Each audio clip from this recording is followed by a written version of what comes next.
Hey everybody, welcome to Tuesday, and I have internet back. Yay! I spent the day after I got internet back working out the ticketing for our holiday special, A Justice Carol. Link in the description box below if you want to check it out. This is an experiment for us. We're trying this brand new thing. There will be hangouts afterwards. So what we're basically going to do is show the presentation, and then anybody who's there, if you want to just hang out and chat or whatever, it'll just be like a bit of hangouts after a bunch of silliness and me doing 10 different voices again, 10 different characters. So appreciate it. Patrons will get more information on this, more heads up, things like that. Good time to become a patron. Help support this channel. Become a monthly patron. Patreon.com/Leanna K. I am talking today about online etiquette, I suppose. We used to call it netiquette. We don't do that anymore because now it's all social media, or we should say more accurately, anti-social media. And I wanted to talk about this in part because I checked out the Game Trailer Awards. I think it's hilarious that I think I'm the only one I know who was played It Takes Two that won Game of the Year. No one cared. I mean, that's huge for the studio. I really liked the studio because I really liked A Way Out. Was that what it's called? Yeah. But I do not understand how that game won Game of the Year. Again, I'm really happy for the studio. Good for them. Rewarding co-op games. All that stuff. But I'm really confused. But do I want to talk about that? No. Why? Because, well, the online negativity spun at me and the developer, who I'm sure is as shocked as everybody else, isn't worth it. And they announced Alan Wake 2 is coming in 2023, because this is really what the Game Awards are about, right? The Game Announcement Awards, yeah. Elden Ring won Most Anticipated Award twice. And we know almost nothing about the game still. I mean, their cinematic trailers or the story trailers don't tell us very much. I mean, okay, it's a From game. It's more atmosphere and ambiance than story. Anyway, but why are you giving an award for hype? Why? Because it gives somebody an award and it makes sense to throw money at ads at the Game Awards. But Alan Wake 2, 2023. I am super stoked for that. I am a massive Alan Wake fan. Am I going to talk about it in detail? No. Why? Because I like it, and I don't want people shitting on it. And then they announced a Wonder Woman game. You guys know I have wanted a Wonder Woman game for a while. The fact that it's Monolith making it gives me pause. Am I going to unpack that? No. Why? It's barely a trailer. We know almost nothing about it. I'm not going to repeat the whole Project Eve ridiculousness. The negativity's not worth it. Cuphead DLC. Finally, you guys know how much, I'm going to swear right now, I fucking love Cuphead. I am obsessed with that game. I'm going to have to go back and start the game all over again to play the DLC because I have lost the required muscle memory to play that game. I fired it up a while back. It's one of the 4 games I played on my Xbox One. But, I'm going to have to fire up my muscle memory again because I suck at it now, but I fucking love Cuphead. Am I going to get in an in-depth discussion about why I love Cuphead? No, because I don't want the fucking negativity. And why? I realized it's not because of the negativity in itself. Negativity is a part of life. Idiots are a part of life. The reason I can't be bothered, it is so profoundly unproductive, right? There's negativity that goes somewhere. And then there's wastes of your fucking time. And the nice thing about making stuff that I care about and sort of, playing in fictional worlds, by the way, even though awards don't matter in real terms, congrats to Guardians of the Galaxy for winning Narrative Award for various reasons. Good. Not because I believe in awards, but because that's going to help the team. Same with Metroid Dread winning something. I mean, that's the issue, is these awards don't mean shit, and yet for the people who win them, they win a ton. They mean a ton. Apparently the nominations don't mean shit if you work at Raven, but again, I tried to talk about that, which I thought was going to be cut and dried.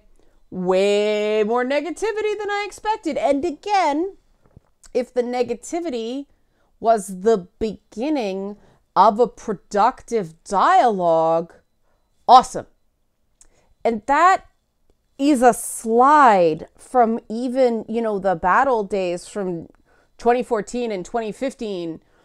I realized the people I am still in touch with from that time, and they were on the other side. It was very hostile at the beginning, but we had discussions and became productive, and trust was gradually built. And now, we have very respectful and even friendly online relationships, and there's discussions, and we even help each other out from time to time when we can. It can happen. And I look at that compared to stuff now, and we're not even at the productivity levels we were at 2014, 2015 levels. And that at the time was considered like rock bottom, no good, very bad. And my concern about this whole thing is that the people who are getting amplified are the ones that say insane shit.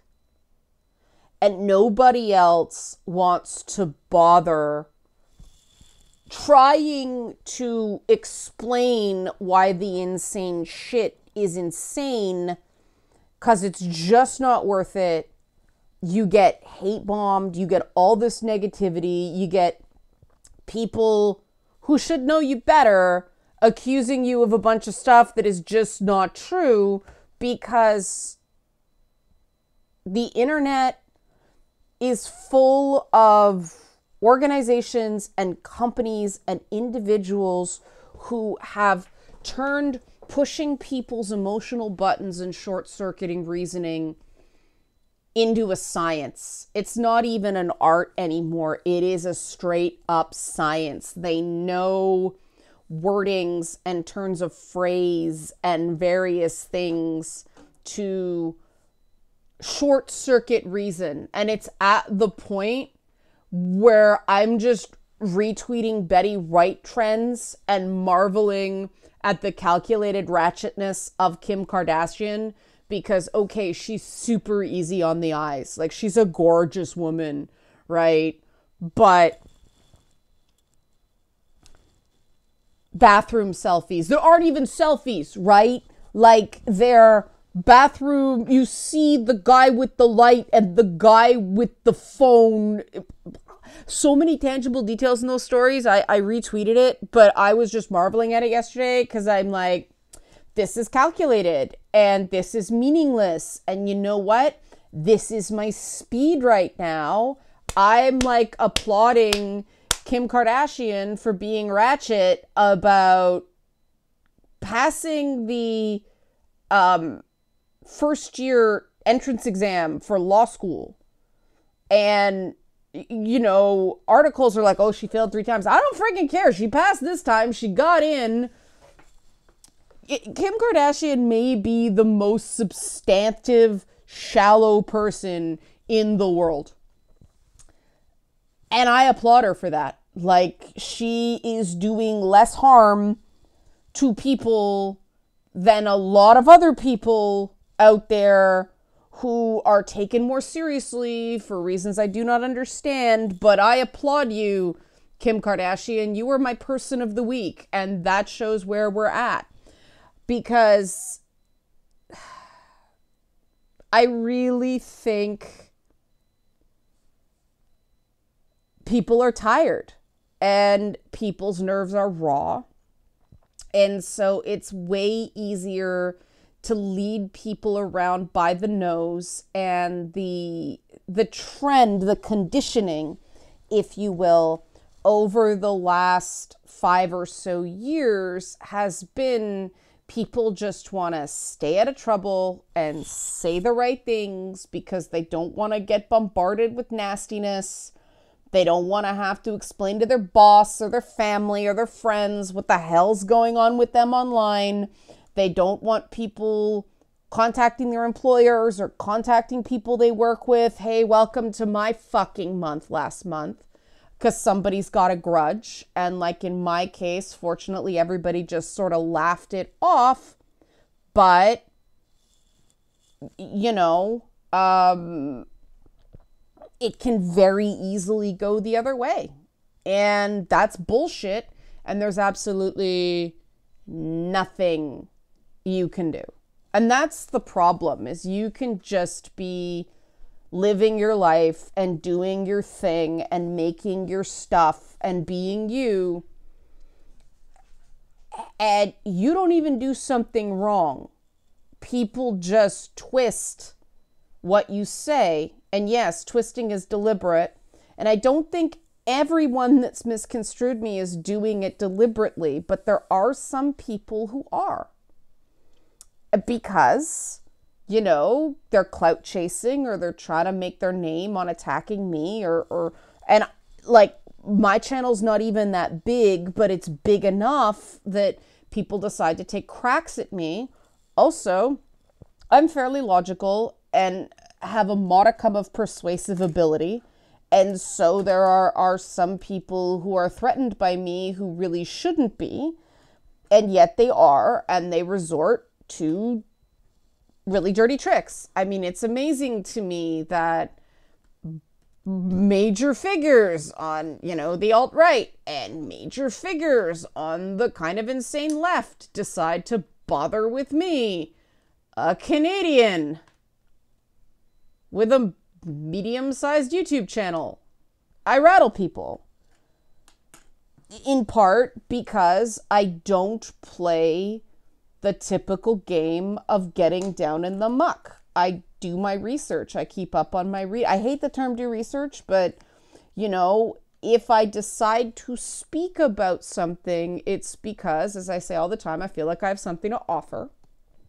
And I reasonably know my shit on the issue. And it's funny because at the time, back in the old days of 2014 and 2015, my nuanced points of view were considered fence sitting. I don't get that anymore. Now people just, you know, take one sentence I said in a 30-minute video and make that the entirety of my message. And there's really nothing you can do about that. And my big concern, and the reason for this video, is because the internet can be a place where you can have conversations with people who are different from yourself. And you can walk away from the keyboard when you start feeling heated. And it's a very useful tool. Like I said, you know, back in 2014, 2015, things started off really rough with some people that turned out to be good people. So, you know, it's weird because I still have this weird reputation in nerd circles because of that time. And every so often, I think, you know, did I handle that wrong? Was it worth it? Did I make the wrong play? Did I choose poorly? Right? And no, I didn't, because sometimes you do have to choose long-term moral consistency over short-term tactical advantage, because things shift, and,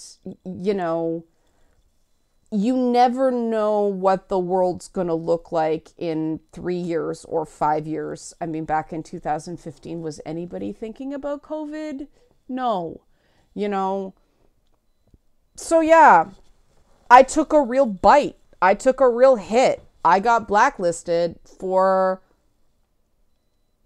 daring to speak and have nuanced opinions and deciding to judge people based on their actions and behaviors, not on their opinions back then. A lot of people did not like that much.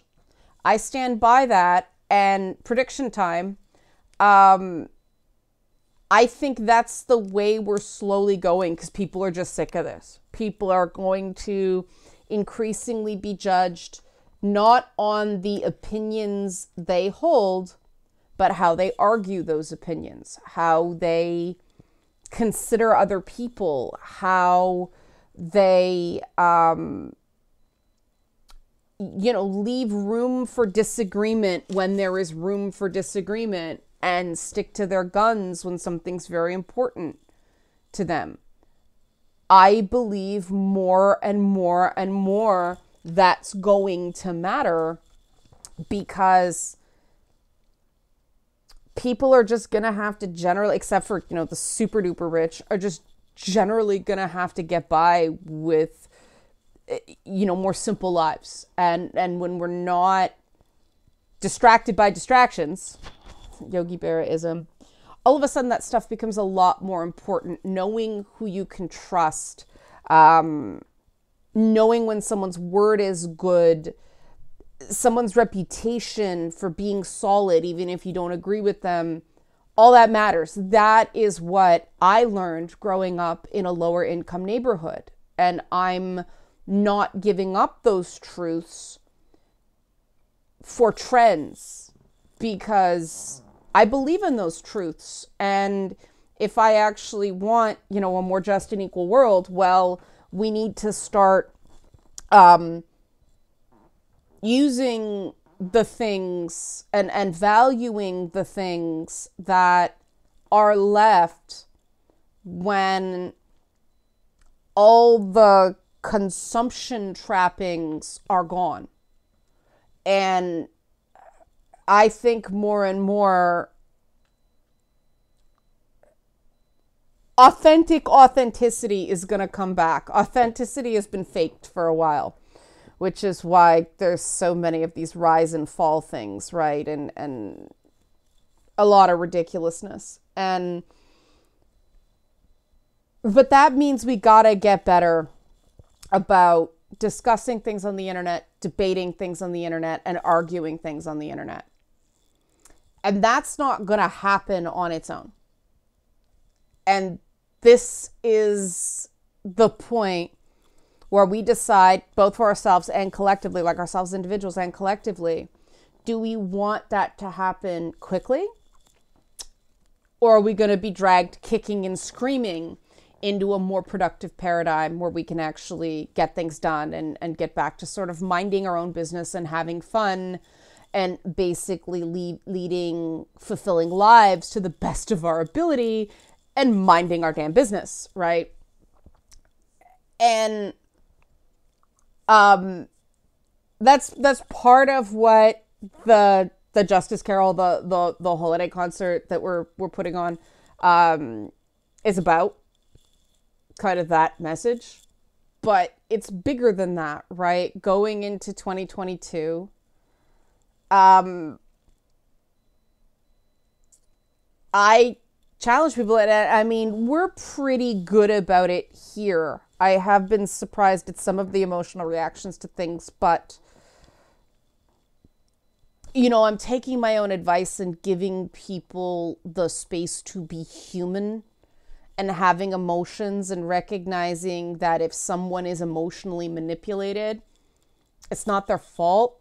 They're manipulated. Now, I do think that collectively people can be better about understanding someone's emotional reaction and still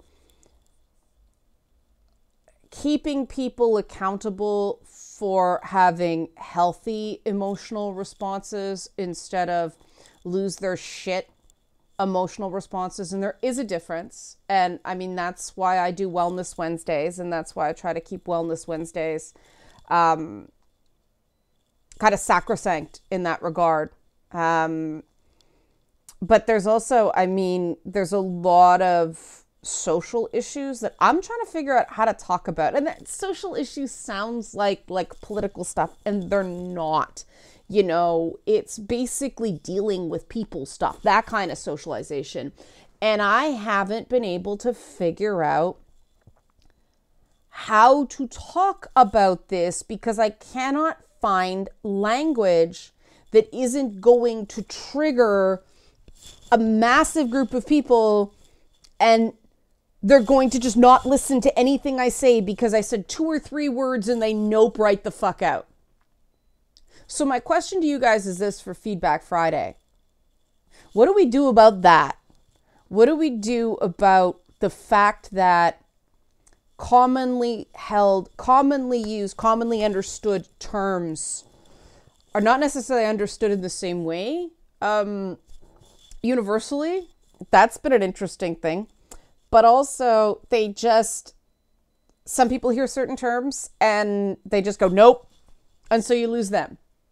But you use another set of terminologies for the exact same thing and nope, you lose them, right? I mean, the example I use all the time is, how do you refer to a humanoid in the state of pregnancy?